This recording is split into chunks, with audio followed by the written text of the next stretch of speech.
Welcome to Josie to Lagos. This is a proudly African podcast that seeks to explain critical moments and events in Africa from an African perspective for a global audience. Today, we are going to be reviewing the 34th summit of the African Union. So let's jump straight into it. Here's what you need to know. In the first week of February 2021, from the 6th to the 8th of February, the African Union held its annual Heads of State Summit. It's formally called the Assembly of Heads of State and Government. And due to COVID-19 precautions, this meeting was actually done virtually. Traditionally, there would be a lot of pomp and fanfare, and a lot of money would be wasted in hotels, flights, security details, media entourages, that kind of thing. So this time it was held virtually. Felix Tshisekedi, the president of the Democratic Republic of Congo, took over the annual chairpersonship from South Africa's President Cyril Ramaphosa. So that one of the critical highlights. And the AU also in this particular summit held elections for the executive of the commission. And those positions that were elected were the chairperson of the African Union Commission, the deputy chairperson, and several other commissioners who I'll mention to you just now who make up the organization's secretariat. These elections are critical. They take place every 4 years, and they give an indication of what direction the African Union is going to go into. So, re-elected as the African Union Commission chairperson was Moussa Faki Mahamat of Chad. So Moussa Faki Mahamat has been in the position for 4 years prior. He's the former Prime Minister of Chad. He ran unopposed and he received 51 votes in a secret ballot from 55 voting member states. The deputy chairperson role is interesting. One, it's a black woman from Rwanda. Her name is Dr. Monique Nsazabangwa. So she has been nominated to that position. Now, this is a critical appointment because Rwanda is a very active member of the AU, and this appointment actually helps keep Paul Kagame close to the action for the next 4 years. Kagame was very instrumental in the orchestrating and the pushing through of the African Continental Free Trade Agreement. And he actually used his term of office when he was chairperson in 2018 to make sure that it got done. But he actually led several structures prior to that to make sure that it came to pass. So the commissioner elections, which are important and worth noting, are the Commissioner for Political Affairs, Peace and Security. This is viewed to be the most important commission position within the African Union. South Africa was contesting for that position, but ultimately it was won by a Nigerian diplomat by the name of Bankole Adeoye. Re-elected as the Commissioner for Agriculture, Rural Development, Blue Economy and Sustainable Environment was Angola's Josepha Sako. Re-elected as Commissioner of Economic Development, Trade and Industry and Mining was Zambia's Albert Muchanga. Re-elected as Commissioner for Infrastructure and Energy was Egypt's Amani Abu Zaid. So you can get a lot of re-elected from these announcements, showing really that it's more a continuity cycle of elections rather than a new direction cycle of elections. Interestingly enough, infrastructure and energy is very important to Egypt right now because they're in the middle of a dispute with Ethiopia about its filling up of the Grand Ethiopian Renaissance Dam. It's a story for another day, but briefly, they're worried about water supply to Egypt, which is downstream from Ethiopia. Now, not all elections were held, which were meant to be held. Postponed were several elections, and these elections were the following.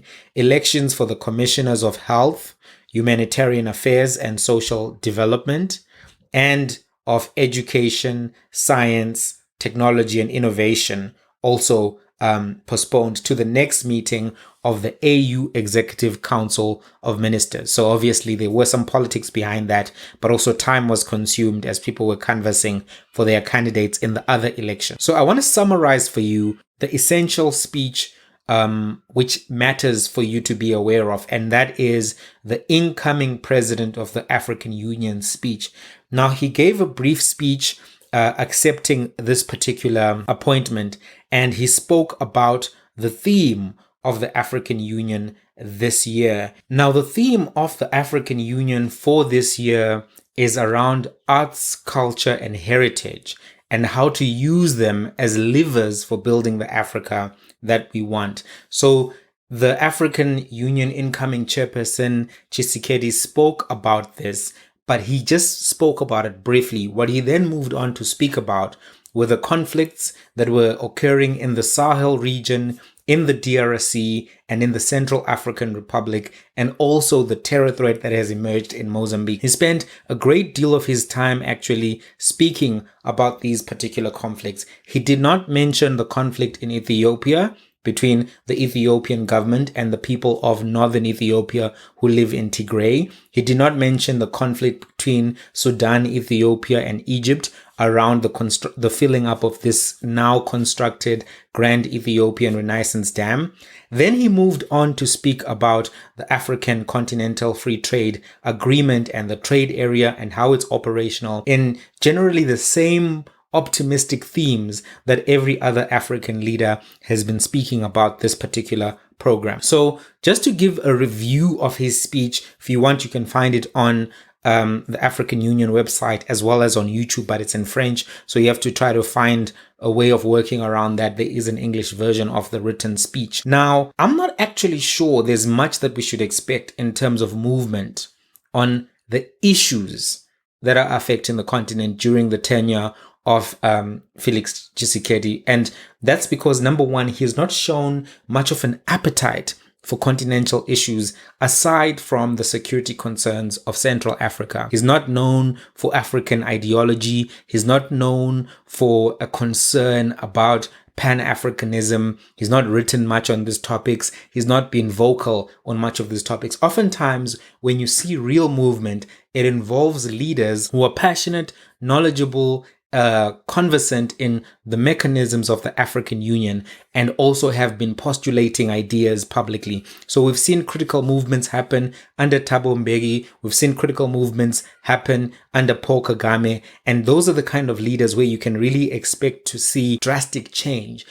In the speech that was given by Tshisekedi, there wasn't much really that indicated that he's somebody who, aside from being very concerned about security because it affects him, the security of Central Africa and his country, because there are militant groups in DRC causing all kinds of commotion. There wasn't really much that he indicated that would give one room to believe that this is something that he's going to be transformative in the space in doing. So really, it's indicative of more continuity. And however you feel about the African Union, that continuity really is going to extend into 2021. Now, I want to make five comments about the 34th AU summit in a way of reviewing it.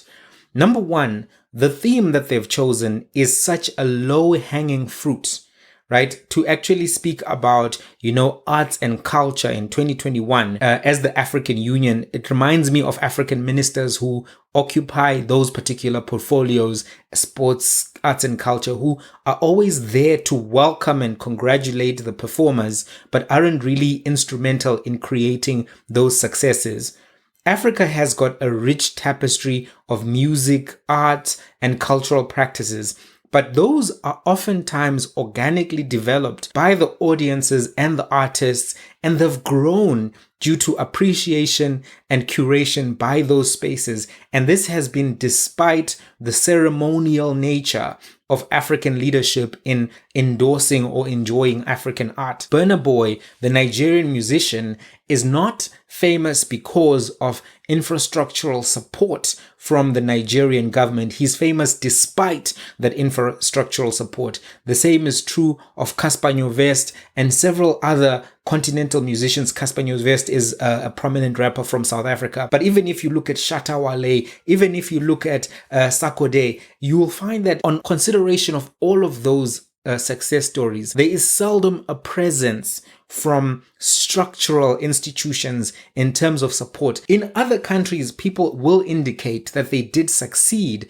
as a result of structural support, but this is not common in the African space. In fact, most of the success is despite the interference and the corruption of sporting bodies, cultural bodies, arts bodies. The funding is definitely inadequate. This theme also feels to me like a strange shift from silencing the guns, and because of that, it seems like a cop-out from the existing and pressing challenges that are facing the continent.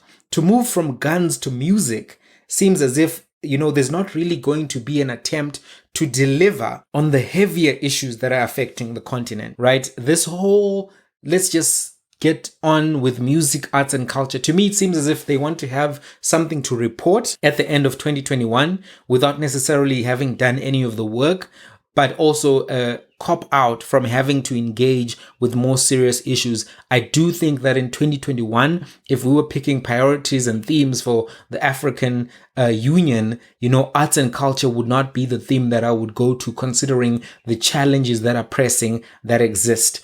Of course, I appreciate the importance of arts and culture, music, and, literature, and even cultural practices, and the need for those to be celebrated, preserved, restored, encouraged, and supported. I just don't think that this group of elderly Africans is authentic in their passion and that they are really about it, as young people would say. Third observation I want to make or comment is that the African Union generally is not effective in meeting its targets. And it makes it very worrying when you consider that the African Continental Free Trade Area is now the discussion point, right? Here's an example that I want you to consider. This theme, which was last year's theme of silencing the guns, was an aspiration which was set out by African leaders in 2013 to end war and prevent genocide on the continent by 2020. So last year, the reason why the theme was silencing the guns is because that was the time frame in which the guns were supposed to be silenced. So 2013 was 2 years after the Libyan conflict.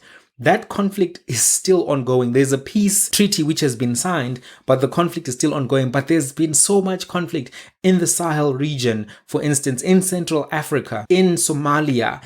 And to then think that the continent was unable in the 7 years to really make strides on resolving the issue of violence, wars in Africa, makes you wonder whether or not now this optimistic economic approach is also not one that is doomed to a similar fate, considering the fact that these guys are not able to implement. The deadline now for the silencing of guns has been moved to 2030. But the question that I have is what will have happened in the next 9 years, right, to actually make sure that those conflicts are removed? Because there doesn't seem to be a real intention to deal with the issues that affect the comrades of the African Union. They're existing amongst each other as comrades, as fellow freedom fighters, and they don't confront each other, right? So if you consider that, what will have changed, right? They were unable to confront Ethiopia. They were unable to confront Egypt. They were even unwilling to speak about Uganda, where massive atrocities were committed by Yoweri Museveni in order to clinch his next 5 years of leadership. If you say you're going to silence the guns, if you're going to deal with a bunch of issues, but you can't even address those issues in your few meetings that you have a year, why should I presume that you are authentic in any deadline that you have? Anyway, that's comment number 3. Number 4 is the African Union platforms really suck. They are digitally inferior to comparative bodies. If you're looking at the EU or, the ASEAN trading blocks, it's easy to navigate those platforms to figure out the rate of progress with trade agreements, what you can trade, what you can't trade. I challenge you, go and check the au.int page.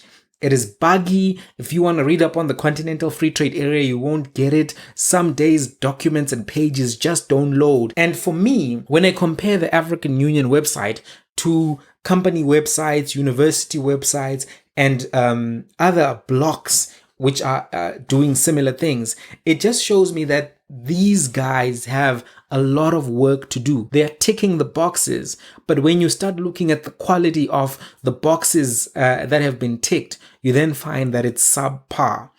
The fifth thing I want to say is that having listened to many of the speeches that were given at this summit, no real discussion of the youth and the social justice movements that have been forming across the continent was actually entertained. And most of these social justice movements really took prominence last year in 2020. So I would have expected, on a continent where the average age of the continent is 19.7, that when the youth start to move, there is going to be cognizant by a leadership of the African Union, which is averaging 70 years, to deal with those issues and to try to figure out how to actually address those issues, because those issues are not necessarily in the clean confines of votes, political parties, etc. So let's consider some of the movements which were critical last year. There was the End SARS movement in Nigeria, where the youth of Nigeria initially were protesting police brutality, especially within the south, but that protest morphed into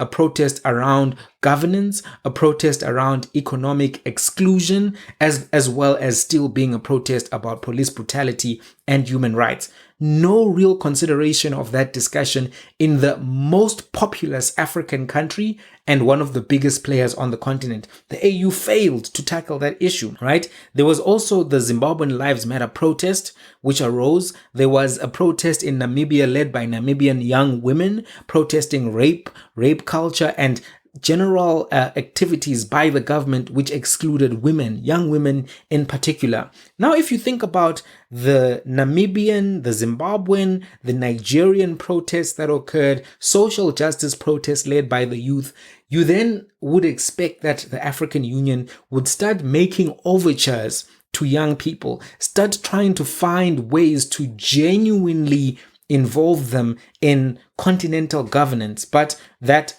was not anything that was going to really materialize at this conference, and there was no discussion of it. And it's just worth noting for you that if you are hopeful that the African Union is really going to do stuff for youth, don't be, because they're not going to do that, right? So the outgoing president also gave some remarks, Cyril Ramaphosa of South Africa. He actually, interestingly enough, was the second chairperson of the AU from South Africa since its relaunch in the year 2000. The other chairperson was Thabo Mbeki, and a lot of people have now made comparisons between how Cyril Ramaphosa did versus how Thabo Mbeki did, because Thabo Mbeki pushed aggressively for several initiatives such as NEPAD.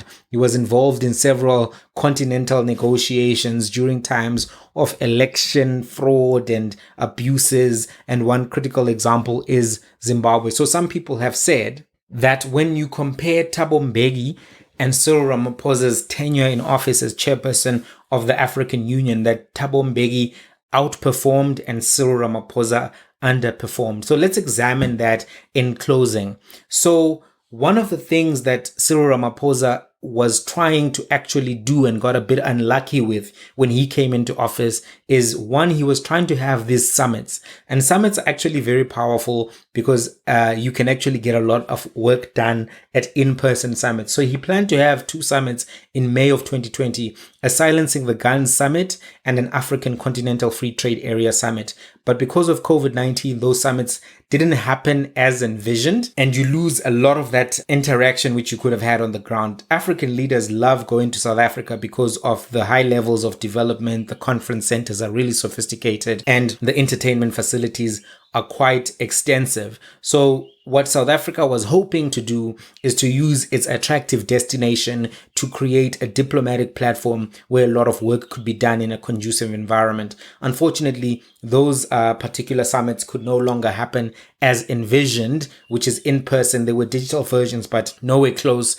to being as effective as what an in-person summit could be, because at summits, you also have the behind the scenes discussions in hotel rooms, in bars, where deals are made that eventually then make it to summit floors and then turn into agreements. So Unfortunately, for President Ramaphosa, he was not able to actually do major events from the South African soil, which could have really solidified his credentials on the continent. What he did accomplish, however, was one, he got a debt suspension from the G20 and international lenders during the COVID-19 pandemic for countries which had to pay institutions like the IMF, countries like China, America, etc., etc. So those debts were actually suspended, and some low interest loans were actually given to some African states from the IMF. He was also very effective at establishing the African Task Force for the Novel Coronavirus, which worked in coordination with the WHO and the African CDC to really help member states ramp up screening and testing for the virus and to secure vaccines for use on the continent. Those vaccines have been secured in the sense that, deals have been entered into, but a lot of them have not necessarily been delivered or put into people's bodies. So it'll be interesting to see how those logistics will be coordinated by Felix Tshisekedi. And of course, it's fair to note that someone's accomplishments could be limited by something as grave as a pandemic, because it does take away a lot of your focus away from the other issues to the issues of dealing with the pandemic in and of itself. But criticisms have been made against Cyril Ramaphosa, which I think are fair. Number one, he did not make or spearhead a real policy initiative of his own, unlike Thabo Mbeki, unlike Paul Kagame, who really made sure that they delivered policy frameworks for the continent that they could execute using the economic power of their countries to make sure they could navigate things. So there wasn't really a vision and a policy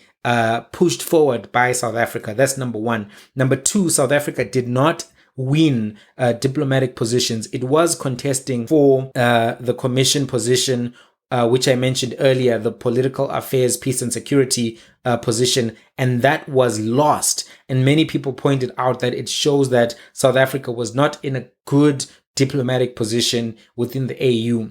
Also, people who are young have pointed out that the chairperson of the African Union did not use his voice and platform to call out abusive human rights behavior by African leaders. He did not use that platform to call out illiberal, undemocratic behavior. And as a result, they are dissatisfied because even though there was a pandemic, they are of the view, and I agree with that view, that more could have been done to actually call out people like Yoweri Museveni, call out people like Emerson Mnangagwa, call out, other oppressive and actors. Paul Biya of Cameroon is another one that comes to mind. These are people who have abused their citizens, arrested political opponents, abused state media, and also, perpetrated atrocities on their citizens. And the platform of chairperson of African Union would have been critical to, mitigate some of those bad behaviors. And alternatively, the African Union did speak out on Black Lives Matter. They did speak out on the oppression in Myanmar. So it would be very strange that you have a leadership that is willing to speak on America, speak on Myanmar, but not necessarily speak on the issues of Uganda affecting Bobi Wine and the People's Movement, on Zimbabwe, on Namibia, on Tanzania. So those criticisms, I think, are fair. Another criticism is that the goal of actually silencing the guns was not accomplished. And in spaces where some proactive work could have been done, the chairperson of the African Union, Cyril Ramaphosa, outgoing, was not really proactive in doing so. They contrasted that with Thabo Mbeki, Paul Kagame, even Muammar Gaddafi and Robert Mugabe, and even Magufuli of Tanzania, who actually have proactively tried to get the African Union to take actions on issues that were of concern to them. They also have criticized the response on the Mozambican terror threat in northern Mozambique. So people have said that even though there was COVID-19, more could have been done to make sure that the president was able to do certain things. Now, Joe Biden also features in this review of the 34th Summit of the African Union. Last week, he made two critical speeches. Number one, to the Department of State, that's the American Department of State. And this was his first foreign policy speech to the world and to his officials in that department, really setting the tone. And in that speech, he focused on critical areas. And I'm going to let you listen to it now. Over the past few days, We've been in close cooperation with our allies and partners to bring together the international community to address the military coup in Burma. I've also been in touch with Leader McConnell to discuss our shared concerns about the situation in Burma, and we are united in our resolve. There can be no doubt in a democracy, force should never seek to overrule the will of the people or attempt to erase the outcome of a credible election. The Burmese military should relinquish power they have seized, release the advocates and activists and officials they have detained, lift the restrictions on telecommunications, and refrain from violence. I made it clear to President Putin, in a manner very different from my predecessor, that the days of the United States rolling over in the face of Russia's aggressive actions, interfering with our elections, cyber attacks, poisoning its citizens, are over. We will not hesitate to raise the cost on Russia and defend our vital interest and our people.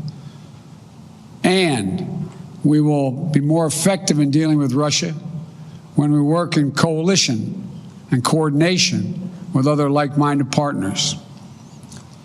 The politically motivated jailing of Alexei Navalny and the Russian efforts to suppress freedom of expression and peaceful assembly are a matter of deep concern to us and the international community. Mr. Navalny, like all Russian citizens, is entitled to his rights under the Russian Constitution. He's been targeted for exposing corruption. He should be released immediately and without condition. We'll also take on directly the challenges posed by our prosperity, security, and democratic values by our most serious competitor, China. We'll confront China's economic abuses, counter its aggressive, coercive action to push back on China's attack on human rights, intellectual property, and global governance. But we are ready to work with Beijing when it's in America's interest to do so. We will compete from a position of strength by building back better at home. We're stopping any planned troop withdrawals from Germany. We're also stepping up our diplomacy to end the war in Yemen, a war which has created a humanitarian and strategic catastrophe. I've asked my Middle East team to ensure our support for the United Nations-led initiative to impose a ceasefire, open humanitarian challenge, and restore long dormant peace talks. USAID working to ensure that humanitarian aid is reaching the Yemeni people who are suffering unendurable devastation. This war has to end.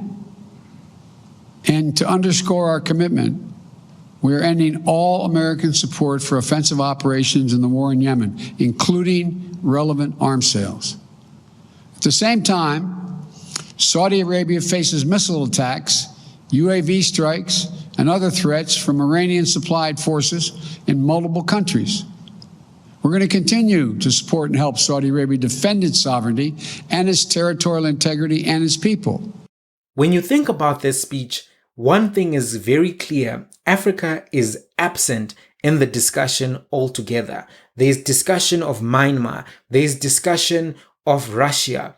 There's discussion of China, but there's no discussion specifically of African issues. And critically to many young Africans is what has been happening in Uganda. This means or indicates that Joe Biden is not really trying to take a tough tone with African leaders. He's willing to do that with other actors, but not necessarily with African leaders, which is strange considering that they are more weak. You know, it's easier to take on African heads of state than to take on Putin, than to take on, you know, the Saudi Arabians or anybody else. But those issues indicate that the priorities of America in 2021 on the foreign policy stage are really going to be Yemen, they're going to be Iran, they're going to be Saudi Arabia, they're going to be Russia, they're going to be China. Africa did not feature in the top 5 either directly or by proxy, right? Let's listen to the engagement that Joe Biden gave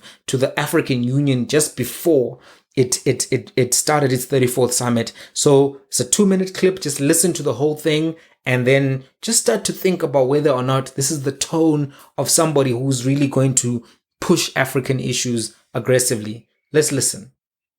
I'm honored to send the best wishes of the people of the United States in advance of the 34th African Union Summit. This past year has shown us how interconnected our world is and how our fates are bound up together. That's why my administration is committed to rebuilding our partnership around the world and re-engaging with international institutions like the African Union.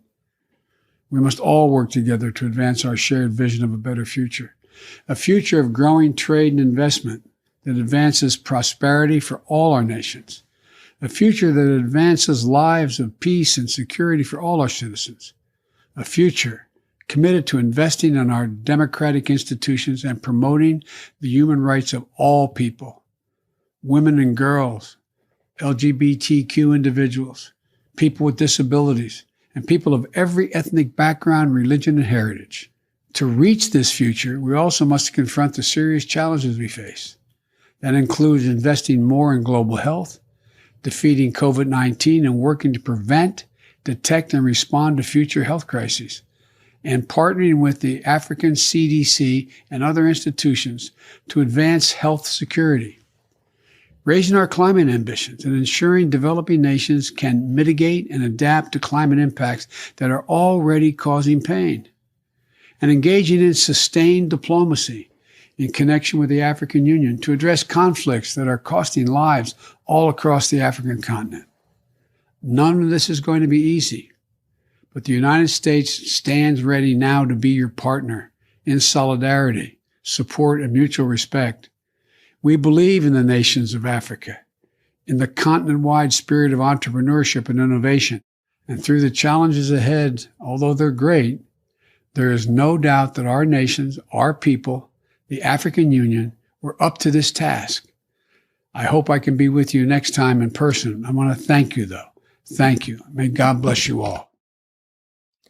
I mean, it's clear from that speech that Joe Biden really is going soft in his initial engagements with African leaders. He's interested in putting his priorities across. That's climate change and making sure that COVID is dealt with, and that's under the bracket of global health. But there really isn't much of a direct discussion of critical issues that are affecting African youth in terms of human rights, in terms of democracy, because in other countries, he called out actors. He called out and named activists. He did it for Russia, did it for Myanmar. He spoke directly on what is happening in Yemen that needs to be addressed, and also what challenges does Saudi Arabia face.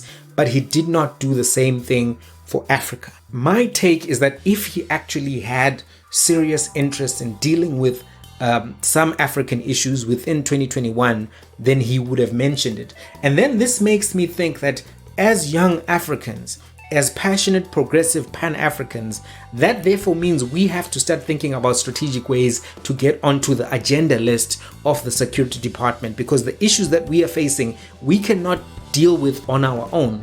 We need to get onto the agenda of global platforms and global institutions of influence. And the US State Department is one of those institutions. It makes massive donations to African states. It has embassy presence across the continent. And also, it can set the tone globally. So the question that I want to put to you almost in closing is, how are we going to get onto that agenda list? How are we going to get prioritized by American diplomats so that we can have some room to actually speak on our issues with some cover?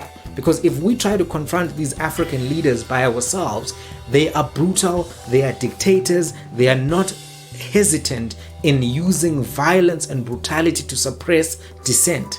But the way that you get recognition globally is if the Rihannas of this world are talking about you, if they are profiling you, if you are in American media and in the American diplomatic space. So I'm going to leave it with you and ask you the question, how can we get onto that agenda list? Because clearly right now, we are not on the agenda list. Food for thought. Thank you so much for listening to this episode of Josie to Lagos. Till the next one.